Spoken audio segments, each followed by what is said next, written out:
Something was strange. Dan looked at his neighbor's garage. The door was open, and trash cans were spilling out onto the driveway. It wasn't like Kyle to leave doors open. Raccoons cause a lot of trouble in this neighborhood. He walked up to the house and noticed a newspaper on the lawn. That was a little unusual.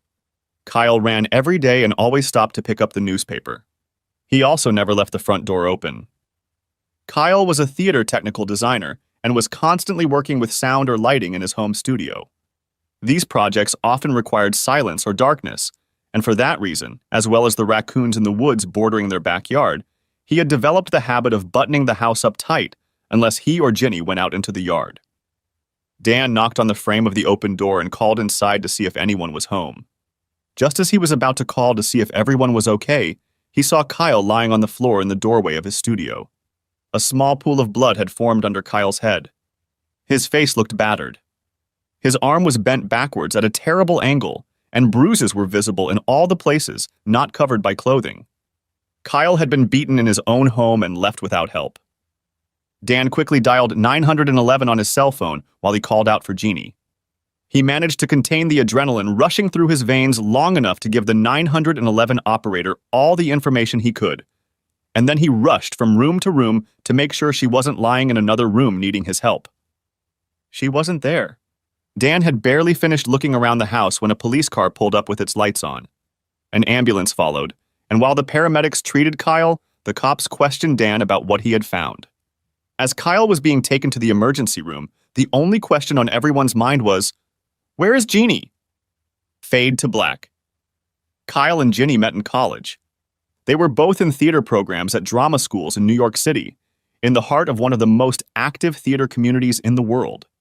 Ginny was studying to be an actress, learning how to create the illusion of a story on stage. She was great, but for some reason she had a hard time taking directions and preferred to give them. Her teachers noticed this and took notice of how creative her ideas could be. They began to prepare her for a career as a director or theater manager. Kyle was fascinated with the behind-the-scenes magic of theater. He didn't need to create illusions as an actor. He created different realities with sound, lights, effects, and his sets. He made it easy for the audience to believe in the actor's work. Kyle was immediately recognized as a genius. He was one of those rare talents who understands all aspects of technical theater, and he was as comfortable designing lighting as he was designing a sound story. They met when they were both hired to participate in a summer project in Connecticut the summer after their freshman year. Ginny had been invited there as a stage manager for her mentor and professor, who had just been hired as director for 2 of the company's 4 summer productions. Kyle had worked there the previous 2 summers as an electrician, and this year became assistant director of lighting and was given the opportunity to design one of the shows. Working closely together, the 2 immediately took a liking to each other.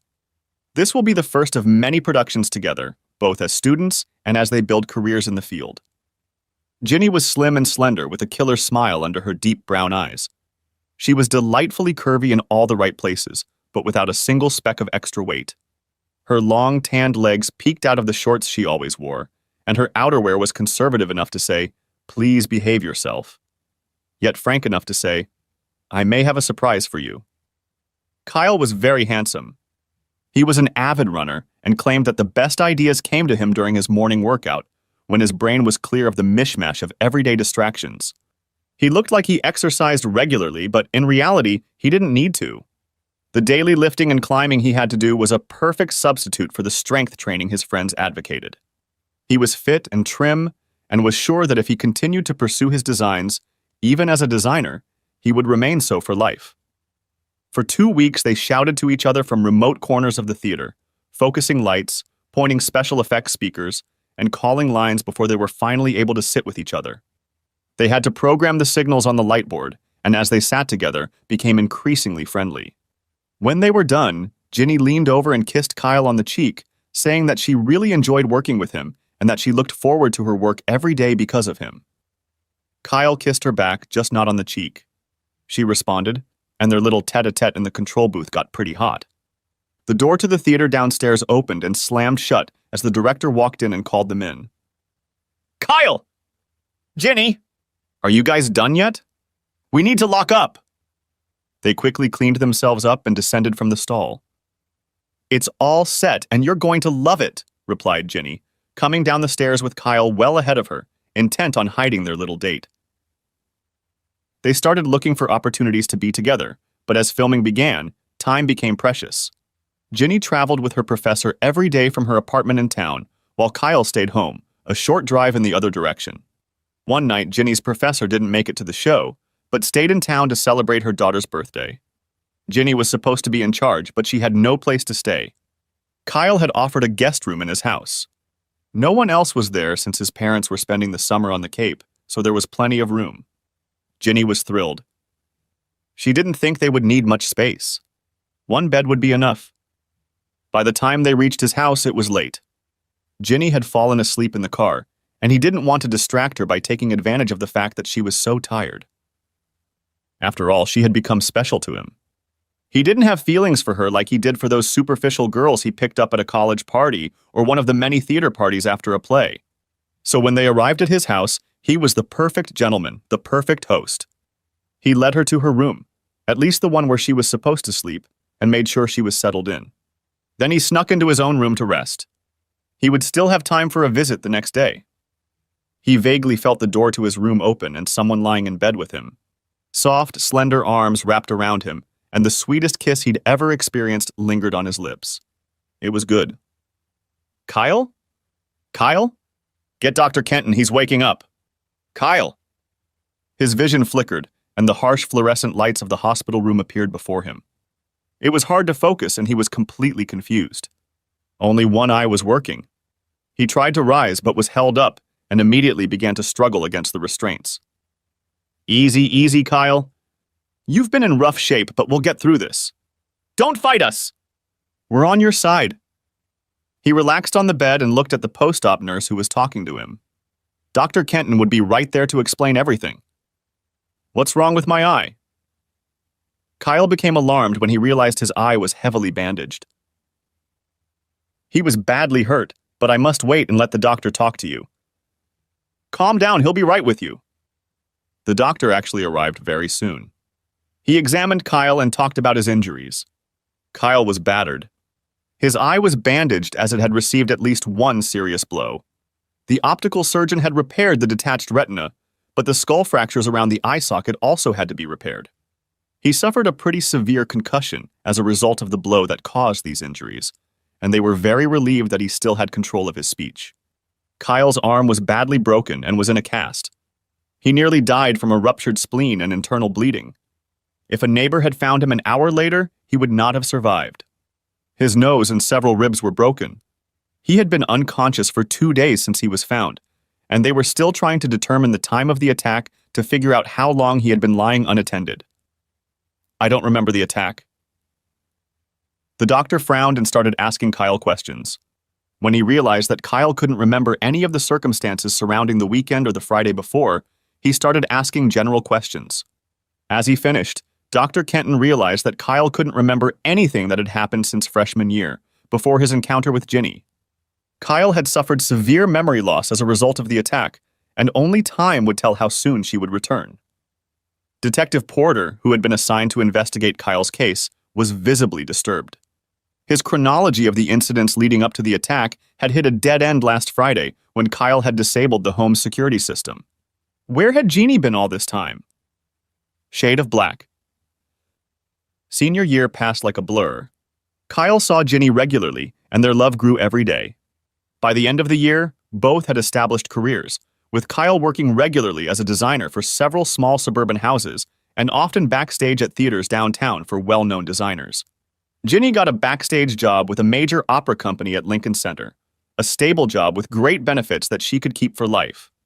They rented a small apartment around the corner from her theater and enjoyed the bustling performing arts scene in the city. He remembered the tender moments they had spent together. She had decorated and shopped tastefully, and their apartment had been furnished so lavishly that it had become a popular hangout for their friends. He was a gourmet cook.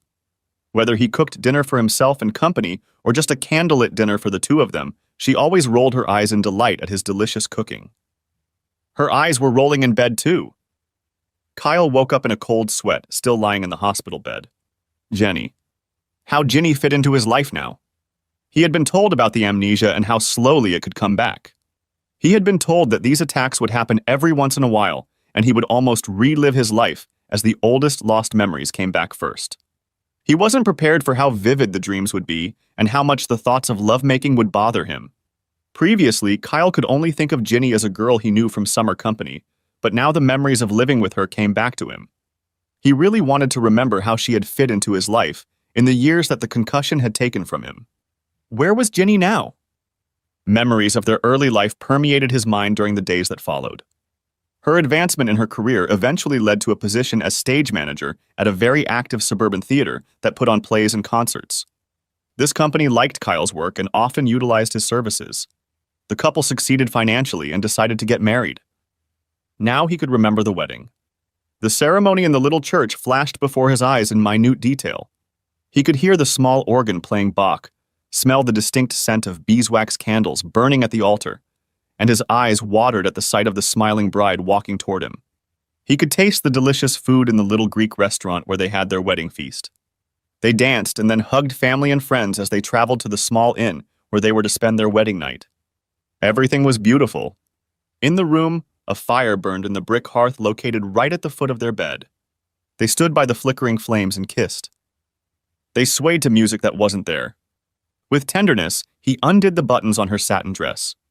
As elegant as she looked in it, the glow of the fire further emphasized her nakedness. His body was beautiful, and she slowly approached Kyle, enclosing him in an embrace. He responded to her passionate kisses and pulled her down onto the bed. That night, they made love slowly, each taking time to get to know every inch of the other's body. They kissed every inch of each other, and when they finished making love, they stared at each other's faces for hours, dreaming of a long life together and old age. In the morning, they woke up the same way they had fallen asleep, face to face, looking at each other. Kyle woke up again in his hospital bed in a cold sweat. He still couldn't stay awake for long, but he always woke up feeling upset when his dreams included sex with Ginny. Why did he always wake up this way? Was he still married to Ginny? If so, where was she? He asked the nurse to tell him what they knew about him. "I can't do that," she replied. "I don't know enough about you to fill in the blanks. I can help you remember, but if I suggest something wrong, it could lead to more serious problems. Unfortunately, your concussion and eye condition require that you remain calm and quiet. Stress is undesirable right now, my friend." Dr. Kenton stopped by during his evening rounds. He was pleased to see that Kyle remembered events all the way back to his wedding, but there was still a 15-year gap between them. He agreed to give Kyle some information, but on the condition that Kyle would take it calmly. "You're still married to Jeannie, according to the neighbor who found you and saved your life. You still work as a freelance theater designer, and you're doing quite well. You have a beautiful home near this hospital. You and your wife have no children, but otherwise you are the stereotypical happy couple living the American dream." Now that Kyle looked more alert and sane, the doc spoke once again about the seriousness of Kyle's injuries. They were sure he would make a full recovery from everything. He went into detail about each injury, and Kyle heard nothing but blah, blah, blah. He didn't hear the answer to the question he wanted to ask, but could only think, where is Jeannie? Ginny lay down on the dock by the lake. The water was cool on the fingers of her hand over the edge. Clouds hung overhead, slowly rolling over the hills that rose steeply on either side of the lake. She was in another world, far away from the city's rat race, from the constant demands of the snotty prima donna actors and musicians who came to perform on her stage. She was also far away from Kyle. She didn't know what to think of that realization. She was sure she still loved Kyle, but he was such a workaholic. He could never find time to relax, and his schedule was so tight that she just didn't feel that their time together was a priority. This little vacation with Steve was just what she needed. What could Kyle do to her? Divorce her? Fine! She looked over at Steve. He was standing on the beach, his back turned to her, kneading dumbbells in the sun, finishing his morning workout. Muscles bulged up and down his back, huge arms glistening with sweat. Steve had been a star college soccer player and had played several seasons in the NFL before injuring his knee. Now Steve ran a local chain of fitness clubs and kept his body so trim. He was smart about money and hired a manager who invested his NFL earnings in real estate. Who cared that he was dumb about everything but money? He couldn't sustain a conversation about anything but soccer and bodybuilding, But when he enclosed her in his arms, it was like something out of a dime novel. She fainted when he picked her up and carried her to the bed. Okay, Kyle, she pondered, get a divorce. We don't have kids, and look what I'll get. I'll be married to Mr. Universe. And I'll be Mrs. Universe. I'll trade the dusty theater for a gym where I can work out whenever I want, or spend all day admiring bodybuilders in lycra tights if I want. She couldn't wait for him to call. After Kyle had confronted them at the house when they'd left last Friday, she'd half expected to be wanted here by the bailiff with the divorce papers. She picked up her phone for the 100th time today to make sure it was working and ready for his call. The battery was charged. The signal was full, thanks to the convenient tower she'd spotted at the top of the hill. The ringer was on loud, but there were no calls from Kyle. They hadn't called her from work, as she'd arranged this week of vacation months ago. Kyle hadn't called in a week after begging her not to go with Steve. How could you beg someone for attention 1 minute and then not call for a whole week? And now it was Friday, and she hadn't heard from Kyle. She sat on the dock. Her naked body glistened from a week's worth of sunbathing all day and from visiting various wineries and taverns each evening. She loved the Finger Lakes. The evening sun illuminated everything around them so beautifully. Why did Kyle always insist on vacationing at the cottage on the Cape? No crowds, no small beaches, just the quiet solitude of the woods. Kyle again. She couldn't get rid of thoughts of him. Why hadn't he called? It was so strange. She sat down and dialed her home number. The message service answered. It wasn't pleasant to hear a recording of her own voice in response. She'd left a message in Kyle's box saying she'd be home early Sunday morning and they could talk then. When she hung up, she sat pensive, not letting go of the phone. Maybe there wouldn't be a divorce. Maybe Kyle would roll over on his back and beg her to come home. Yes, he will be on his best behavior from now on. Cooking clean and keeping her in a manner befitting a goddess. Oh yes, silly Kyle will fulfill her every whim while she runs around and enjoys the awesome body of her stud Steve.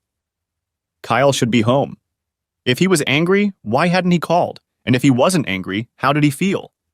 She knew he didn't have a show this weekend. He wasn't home. He hadn't called in a week or even sent a text. This was really weird. He was robbing her of the arguments she'd been mentally rehearsing since he'd left. She wanted this argument. She wanted to see his passion, and he didn't even satisfy her now. She called home again and this time entered the code for her personal message box, not the shared family box. It was full. The neighbors, Kyle's mom, and most disturbingly, Detective Porter were calling. Apparently, Kyle was hurt pretty badly. Apparently, his injury had gotten the attention of the police. Oh, God. Thoughts rushed through her head, but finally she remembered the last time she'd seen Kyle. Kyle knelt on the floor and begged her not to leave. He clung to her bag, assuring her that nothing could be so bad that she would leave like that without telling him. She had expected a more dignified response and thought this display unworthy of him. Honestly, I don't know how you can expect me to respect you as a man. Stand up and face facts. You don't treat me like I'm important, Steve does. You hoist light bulbs high up on the chimney, and Steve lifts me into bed in arms so strong it takes my breath away. You complain that I don't make passionate love to you anymore anyway, so what are you missing? I need a week. I need a vacation, but not on the Cape. I need to find out how another man can make me feel what it's like to be adored. She looked at him disdainfully as he sat back down. Steve stood in the doorway and chuckled softly. That made her chuckle too. Be a man. Let me go. If he doesn't step up, I'll come back next week and we can talk. Kyle let go of the suitcase. If you leave, everything will change. We'll never go back to the way things were. Why do you think the place we were in was so special? She grabbed her bag and headed out the door. I'll be right there, Steve said. I just need to say something to that little wimp.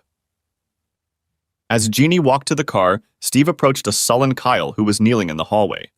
Steve's massive hand guided his fist into the back of Kyle's skull. The beating was short but inconclusive. Since Kyle's face crashed into the baseboard from the first blow, he was unconscious from the start. He didn't feel Steve punching him in the gut or striking him with his fists. He didn't feel his spleen tearing, his bones breaking.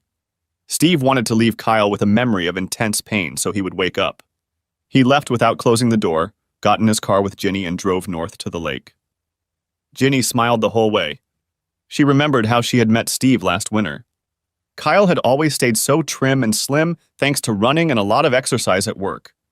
However, she had gotten a little fat and, although not obese, looked much closer to 40 than her husband of the same age. She signed up at Steve's gym and contracted him as her trainer. She still remembered the first time he had fumbled with her in the hot tub when the two of them were there. She had been so enchanted by his caresses that she had let Steve take her upstairs to his flat. It was unlike anything she'd experienced with Kyle. Kyle had gone on a business trip to oversee the touring company for his last show in Chicago and had been gone for a week. He'd even called her and fondly told her how much he'd missed her that first night, that very moment. Kyle hung up the phone with a quiet, "I love you." Jeannie also said, "I love you," though addressing Steve instead of Kyle. That week had sex with Steve until Kyle came home on Sunday, too tired from traveling to make love. That was good. Ginny woke up from her daytime reverie in alarm. She was concerned about Kyle's condition, for she really still loved him. She was also concerned about the ominous message left by Detective Porter, asking her to contact him about Kyle's beating. He wasn't calling to inform her of the attack, but rather that she was already aware of it. She saw the bulky figure of Steve finishing his push-up workout on a low-hanging branch. "Steve, what did you mean when you said it's settled? He's defeated?" Steve looked up. "What do you mean?" "Last Friday at my house when we were leaving and you came out of the house following me, you said, 'It's settled. He's defeated.'" "What did you mean by that?" "Oh, just marking my new territory? I had to let him know who's boss. There's only one in charge in any pack, kid, and I'm going to make sure I'm yours." "Steve, what have you done?" "I punched him in the nose, got a little rough on him." "No big deal." "Steve, the police left a message on my answering machine. Kyle is badly hurt." "Not me, baby," Steve lied. "He was awake and moaning when I left. Maybe he got sick after he got drunk or a mugger beat him up after we left. We have to go back." "No way," he replied. "We have 2 more days to sunbathe and drink, and 2 more nights to have sex." "Steve, this is serious. Kyle is badly hurt and the police will get suspicious that I wasn't there and I didn't make contact." "It won't be good if you hit him. He'll come in beaten up and we won't come back." "You want to trade 2 nights of sex for 2 years in jail?" She ran into the house and packed up both of them. When she came out, Steve was stowing his most important personal belongings, his dumbbells, in the trunk of the car. "Okay, maybe you're right," he said. "Let's go."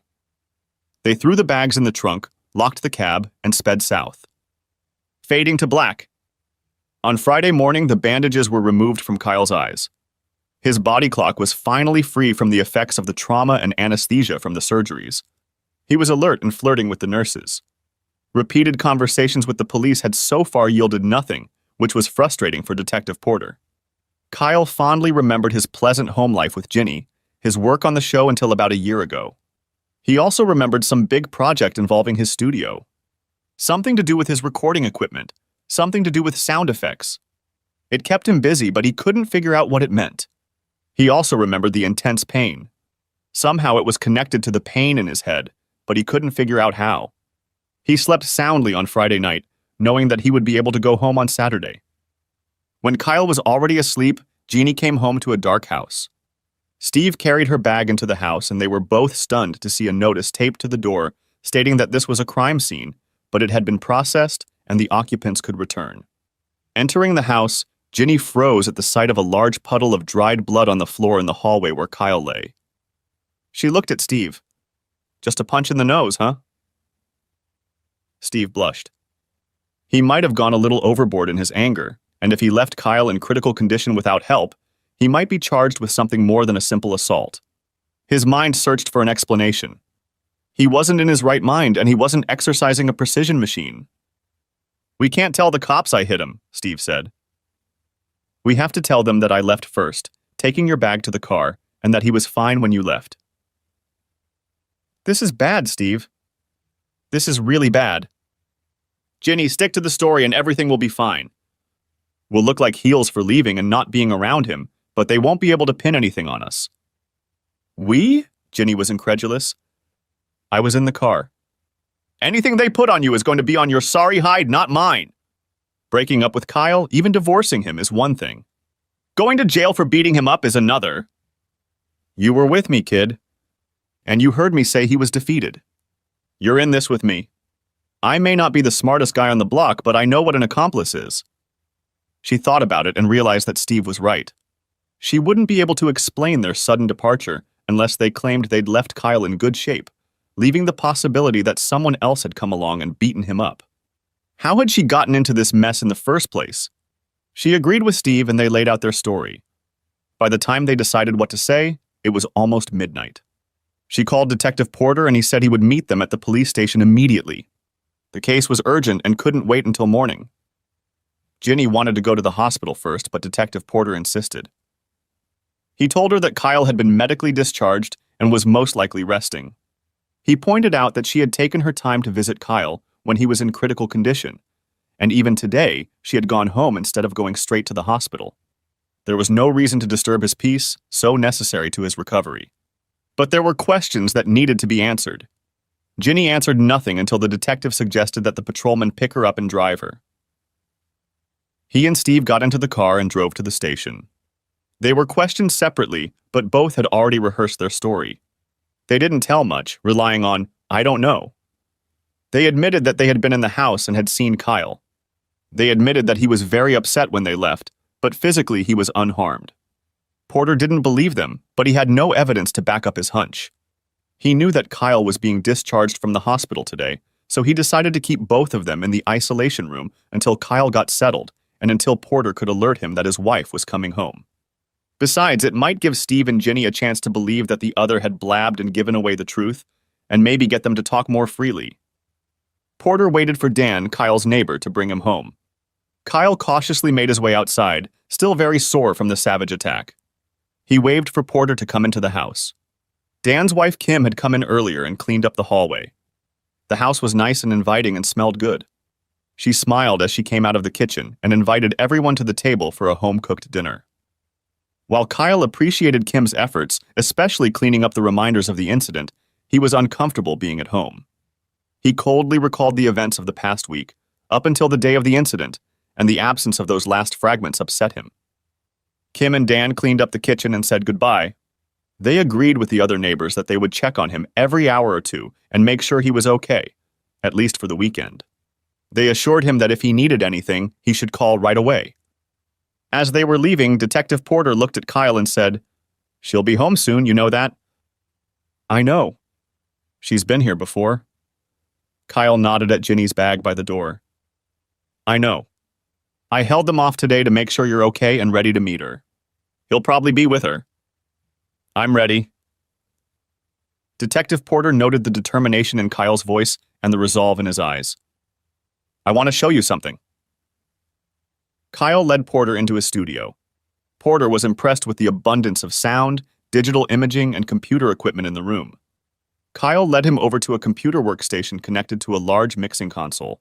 "This is my main sound recording setup. I have a lot of interesting files here. Some of them I'd forgotten about until just a minute ago when I remembered. One memory has been plaguing me for the last day or two. Something had to do with a project I was working on but couldn't remember. When Dan and Kim left, it reminded me of another couple leaving the house. The one that left the house last Friday just before I was attacked. I may have been recording something when they came to call and didn't turn off the recorder. Perhaps there is an audio file here that will explain the situation to you if something happened to me. I may have recorded everything from the time Ginny and Steve left here until the recording reached the limit, which was set at 12 hours. I have to take this to our lab." "I wish you wouldn't do that. I'd be happy if you'd let me fight my own battles." Detective Porter considered Kyle. He wasn't suspicious. He didn't need to be, because he knew Kyle intended to repay the spanking and humiliation Steve had lavished on him the previous week. "Kyle, I love to watch a good bare-knuckle brawl, but unfortunately I will have to arrest both participants and witnesses. I also love to watch an outsider come back strong and take back what he lost. Steve is a big guy and he trains hard in this gym. It doesn't matter." "Hey, what I don't know won't hurt me. Just give yourself time to heal longer." Kyle nodded. Detective Porter wished him the best and made sure Kyle put his phone number on the speed dial list of his cell phone. Fade to black. That evening, Steve brought Ginny home from the county jail. Her hair was disheveled and her clothes were disheveled. They both entered the house, but Steve waited by the door and she walked alone into the living room. "Hi," she said meekly. Kyle just stared at her with an absent expression. "I heard you were hurt, so I came home early." Everything inside him was exploding. He wanted terribly to leap out of his chair and berate her for her feigned concern, for coming home 2 whole days early from a trip he shouldn't have taken to have an affair he didn't understand and couldn't approve of. But outwardly he showed only calmness. That's right. She was surprised at the lack of emotion on his part. After he'd begged her to stay, crying and covering her bag, she'd expected more. "Are you okay now?" "I'll be healed." "We have to talk." "No, we don't. We talked last week." "Kyle, we can't just let this fester in our minds. You need to discuss this with me. I need to know what to expect. Expect separation and then divorce. Expect you to walk away from me and never be accepted back. Expect me to treat you with the respect any other person deserves, but without the love and care I felt for you a week ago." It was partly as she had expected, but she hadn't expected him to be so calm and unflappable. So she would stay for a couple days and then move out once she got her affairs in order. She set her bag down and turned to sit down. "I said you were leaving." She turned to look at him in bewilderment. "I meant now. Go." "I don't think you understand what's going on here. I may have hurt you. I may have ruined our marriage, but I have given no rights to my house or property. I will move into the guest room, but I will stay here until I pack up my things and move out of here." Before she could continue her tirade, Kyle flicked the remote in his hand. The stereo system he'd installed throughout the house switched on and played a recording of last Friday's events. It was clearly audible as she wryly belittled him, saying that she was going on holiday with a real man and that he couldn't stop her. It was heard Steve laughing as she told Kyle that she planned to have sex with Steve all week, if not longer, until she was satisfied. Kyle begged her to stay and sort things out, whimpering pitifully and trying to hold onto her bag. As she left, her heels clicked noisily on the floor, and Steve said, "Tough luck for the little wimp." After the door slammed shut, there was the sound of the door opening and Ginny called out in the distance, "Come on, Steve." He withdrew, and then could be heard saying to Kyle, "Just so you don't get any ideas of following us or trying to stop us." This was followed by the sound of Steve beating Kyle. Steve could be heard grunting as he delivered numerous blows to Kyle's ribs, and even worse was hearing him taunting Steve, telling him how he was going to beat the crap out of him tonight. As he walked away, Steve left a parting look. "Now your head is as broken as your feeble heart. Lie in your blood and think for an hour or two. You'll realize she needs a big dog to make her happy. But she'll come back to you when she realizes that a big male dog can't stay with one bitch for long." Kyle looked at an exhausted Ginny. Steve appeared in the doorway, looking at Kyle with a frown. "Why, you sneaky little coward?" Kyle stopped him by waving a finger. "Porter doesn't have the tape. But he'll get it if I want him to. I don't want him to put you in jail. I want a second fight." Ginny was horrified. Steve grinned from ear to ear. "I'm proposing a bet. You both have to agree and your terms will be different, or there will be no deal, and Porter will get the sound file in 10 minutes via email. In 6 weeks, as soon as the cast comes off my arm and my ribs heal." "You can't win." Steve shook his head. "No, I couldn't win after that cheap shot last week. This time we're going to fight fair and square. No sneaking up from behind and cold stabbing an unsuspecting victim. You coward. You'll see me coming and you won't be able to stop me the way I was able to stop you lying unconscious last week. Are you sure you can win on those terms? With your bare hands, man to man, no weapons? I'll tear you apart. Bet on your gym." Steve looked at him again. He wasn't willing to take a risk on this scale. He owned the gym and the building it was in. There were several offices in the building that were profitable tenants, and it was an incredible cash cow. His apartment occupied the top floor of the building and was a luxurious space overlooking Long Island Sound.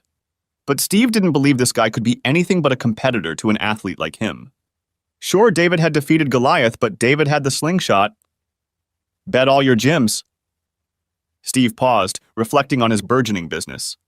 Not only did he have a flagship club, but he had 6 branches across the city, and they were thriving to the point where he was thinking of selling the franchise. What, put all that against your house and all that fancy electronic equipment? Are you out of your mind? No, my house and equipment are not for sale. You're putting this record and all copies on the line. You're staking jail time and the loss of all your assets later in civil court. You're putting your business, your real estate on the line. A silence hung in the room as Steve realized he was going to have to fight for his freedom. And your cars. Steve had several vintage and late model Corvettes, one from each decade starting in the 50s. They were his pride and joy, and the whole town knew it. The stakes were incredibly high, but Steve thought Kyle was nothing. Done. And the lake house? Okay, all the cards are in your hands, aren't they? I'll risk everything. But there's really no risk, I'll grind you down. Kyle looked at Ginny. She had listened to him rolling stakes for Steve, and now she was getting ready to hear her take her chances. If I win, I want everything and for you to leave. Not to contest the divorce, not to take anything from this house or our cottage, not a dime from our bank account or investments. You have to watch every minute of the fight. You also have to live with Steve until the fight, and if I win, for a whole year afterward. Ginny flinched but nodded in agreement. She knew Steve was strong. But she also knew what kind of shape Kyle was in, how much he ran. She'd seen him handling spools of cable and pipes backstage that usually required two people to move. Kyle? He looked at her with the same blank expression, and she felt bad again that she couldn't understand him. What if I'd rather bet on you? You already made that choice last week. This week your choice is freedom or prison. Fade to black. The weeks passed quickly, and Kyle spent them recovering his strength. He started doing lighting projects again. His absence from the scene had left a bit of a void, and his return was welcomed. At every turn he was asked about the attack, but he refused to give details. The circumstances surrounding his wife were the source of many rumors. It was widely known that she was now living with Steve. There were those who suspected the truth and waited to see what Kyle would do. He was known for his stubbornness, and none of these people believed that he would begrudgingly endure the beating and kidnapping of his wife. The stories of Jeannie abandoning Kyle in his hour of greatest need and the fact that he was so well loved made her a pariah in the theater community. It was the night of the fight. Kyle entered the gym in a t-shirt and sweatpants. Steve was already at the ring, wearing ridiculous-looking boxer shorts and a t-shirt with the gym's logo on it. Jeannie sat sullenly at the table, holding an envelope containing Steve's titles and contracts, his betting stakes.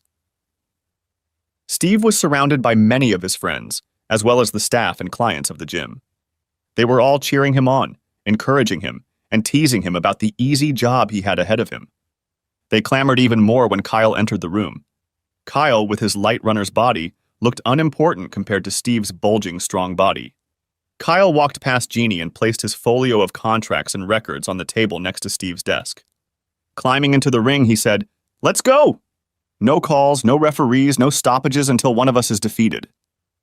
Steve smirked, snuck to the ropes, and held out his hand to Kyle. Kyle looked at it, and without taking it, delivered a punch to Steve's nose. Steve looked up stunned, a trickle of blood flowing from his right nostril. "No bells," said Kyle, biting Steve again. Steve's imposing physique made him look impressive, but he wasn't as flexible as Kyle. His stiff frame slowed his reaction time, and he moved worse than Kyle. Steve ran after Kyle but couldn't get his big body to react fast enough to pin down the speedy Kyle. Every time he got close enough to land a punch, Kyle made him pay for it with a flurry of jabs to the face. Soon Steve's face was swollen and he slowed down his attempts to corner Kyle. Steve soon realized that his position was no better in the center of the ring. Kyle didn't look that big, but he was also a short man and had a significant advantage in punching distance. Plus, he kept up the pace while Steve was tiring from a lot of punches, the best of which barely reached their target. As Steve tired, Kyle began to throw punches to his body. It wasn't long before Steve's arms grew heavy and drooped. Kyle pulled him apart. "That's enough, Steve. You can barely stand. You can't defend yourself. You've lost." Steve stared at him, breathing hard. Both eyes were swollen shut, his nose was bleeding, and there was a nasty cut under the only eye that could still see. "Surrender now, and I'll leave you more than you deserve. Apologize to everyone. Give it up now, and I'll take this hall, this building, and the 58 convertible. You keep the rest? If you don't give up now, I'll knock you out and keep everything. Steve knew he was defeated. His head was already down as his body sank to its knees. I apologize. Kyle walked over to the desk and pulled out the paperwork for the building, the gym, and the title to the 58 vet. Taking the keys in his hands, he looked around at the disbelieving gathering of Steve's friends and associates. I'm closing the gym and opening a theater school here. I will honor the employment contracts you have with Steve, but will expect you to work for me in a useful capacity. If he transfers you to one of his other gyms, I will release you from your contractual obligations here. For those of you who rent the building, I will honor the terms of your contracts and negotiate fairly when they are up. However, there will be a different atmosphere here, as this space will be converted into a theater. If you choose to cancel your lease due to these changes, I will release you. Ginny stared at Kyle incredulously. They had long dreamed of creating a community of theater professionals and enthusiasts dedicated to the advancement of the theater arts. Not only was he realizing their dream without her, but he had the means to do so thanks to her betrayal. She felt completely abandoned. She suddenly felt very lonely and cold. The color disappeared from her face, and she stared at a battered Steve. There wasn't a drop of pigment on his face, already blackened with bruises and reddened with blood from the cuts his friends had only bandaged. Steve had never looked so pathetic, so broken. Kyle had never looked so brave. There was no gloating or arrogance in him, just the cold confidence with which he did everything. Fade to black. 6 months later, Ginny was still living with Steve.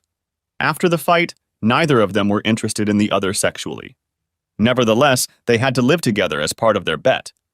It was a tepid coexistence, as each saw the other as the cause of the failures in their destiny.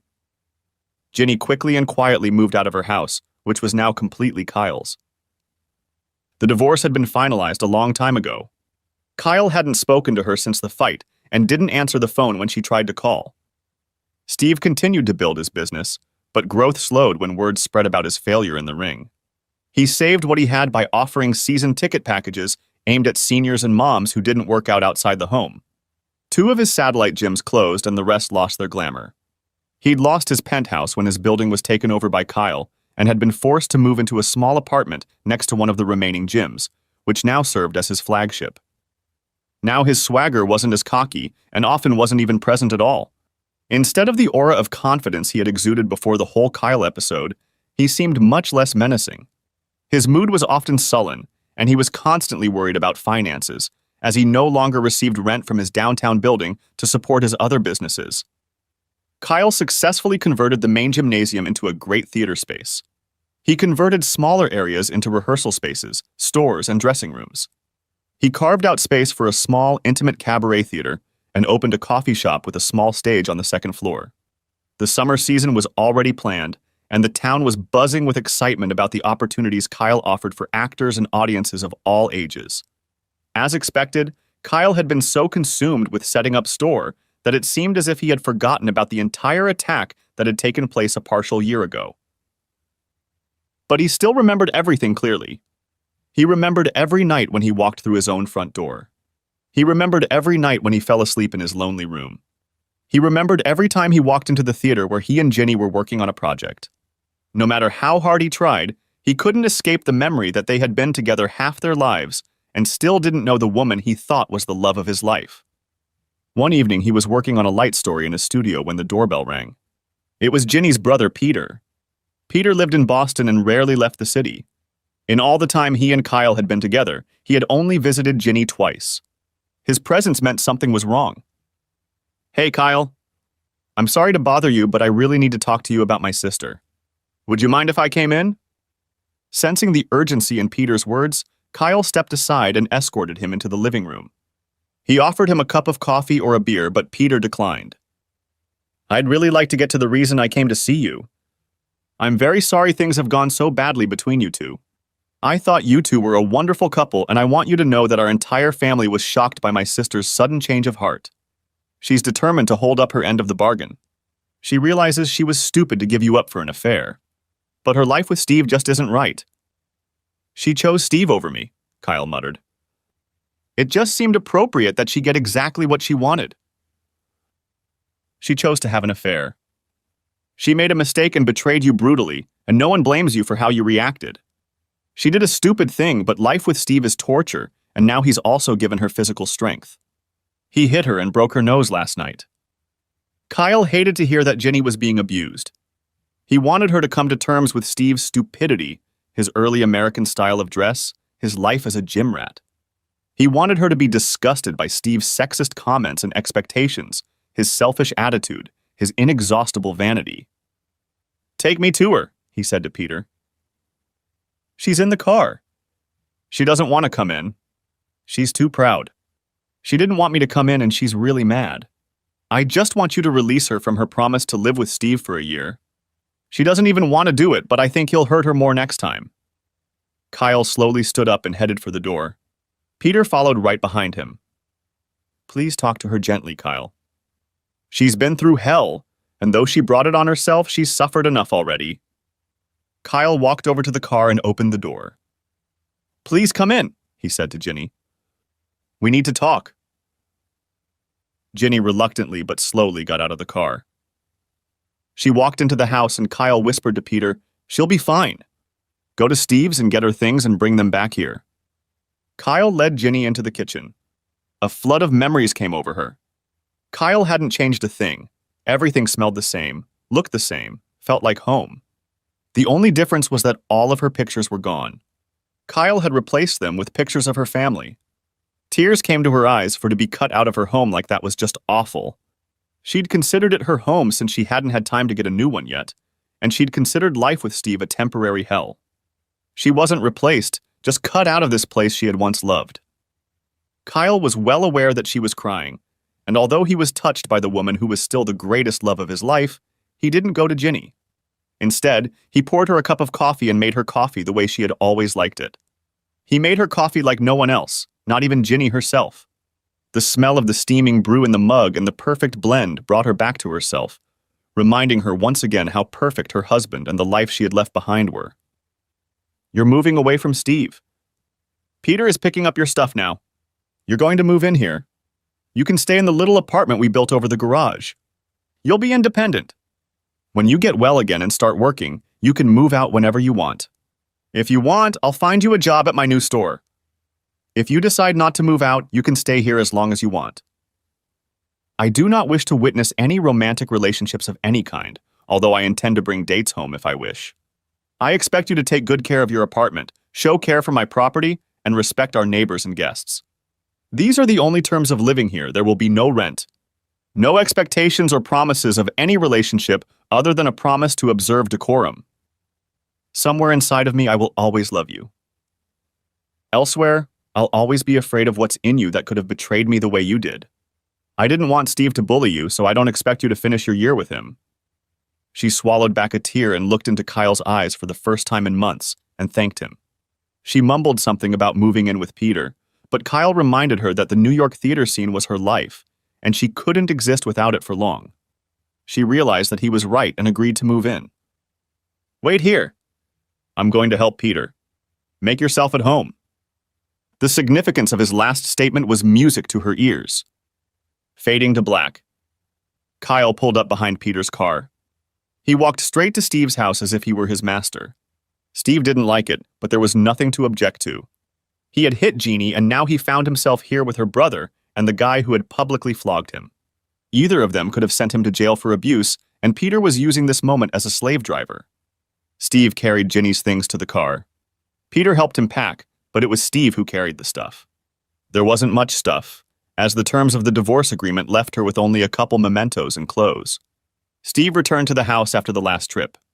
He began to talk. "Don't say a word." Kyle was seething with rage. "You know what's about to happen now, don't you?" Steve didn't want to hear it. "You broke her nose. You hit a little woman and ruined her face by breaking her nose. Stand up." Steve looked at him, but obediently stood up. Kyle stood up as well. He stepped up close to Steve, and before Steve or Peter could anticipate what would happen, Kyle broke Steve's nose with a swift right punch. Shade of black. 3 years later. Jeannie is still living in Kyle's apartment. She's not dating, but is thinking about starting. She is one of Kyle's most valued colleagues, working as a manager, director, and teacher at his theater center. She considers Kyle her best friend and respected boss. She has written a play that has been successful in regional theaters and published by a major publisher. She is financially independent and is becoming like the old Ginny. The fact that Kyle had welcomed Ginny back into his life was taken as a signal by his neighbors, his family, and the theater community. She was accepted in those circles in almost the same status as she had been all those months ago, though no one had forgotten where she had been. Steve sold his business and after some reflection found that he didn't like what a jerk he had been. He eventually found a use for his college degree in physical education by taking a job at a local elementary school. He became passionate about working with children with physical disabilities and other special needs. He became a Special Olympics coach and volunteered in the physical therapy department at a local children's hospital. Kyle's theater project has flourished, and his programs have been accredited by the local university. His programs for high school students are highly regarded and have become very profitable. His professional productions pack full houses and attract the attention of New York's top critics, who usually don't stray far from Broadway theaters. Kyle and Ginny lived close to each other, but they rarely spoke to each other. Although he took care of her when she needed help, he did so out of a sense of responsibility. She was the love of his life, and he couldn't see her in utter shambles, beaten down and rejected by the society that ran the profession she lived for. Having gotten her into a safe place, he wanted nothing more from her. He dealt with her professionally, after all. She was good at what she did and was a great asset to his company. However, he couldn't see her in any other light and rarely interacted with her even on a friend level. Jeannie accepted her position in Kyle's life as a blessing. She wasn't in jail, she was working, and she could at least make it up to Kyle in some small way. It seemed to her that living next to him with no chance of him ever loving her again was better than the alternative. It was impossible to truly make it up to him, but perhaps if she stayed here until she saw him happily settled with a new love and perhaps a family, she could find peace. It was inevitable. Kyle had fallen in love with a divorced woman he'd met on the Cape. She lived in a neighboring cottage with her brother's family and young daughter. She moved in with Kyle in the fall, and in October they were married in a beautiful but small ceremony in the backyard of Kyle's house. Ginny declined the invitation to attend the ceremony, but watched the proceedings from her bedroom window, the only window that had a view. She cried bitter tears as she recalled the events that had brought her to this moment, and now the last chapter was complete. Tears fell on the last small suitcase. The rest she had already loaded into the rental car parked outside the garage. When everyone had gathered at Kyle's house for dinner, Ginny picked up her bag and got into the car. Before she drove off, she took one last look at Kyle's house. She knew he would find the goodbye letter she had left on his desk as soon as she returned from her honeymoon. She checked her bag one more time to make sure she had her ticket, passport, and signed contract for her new job as a stage manager in London. Kyle had a new life now.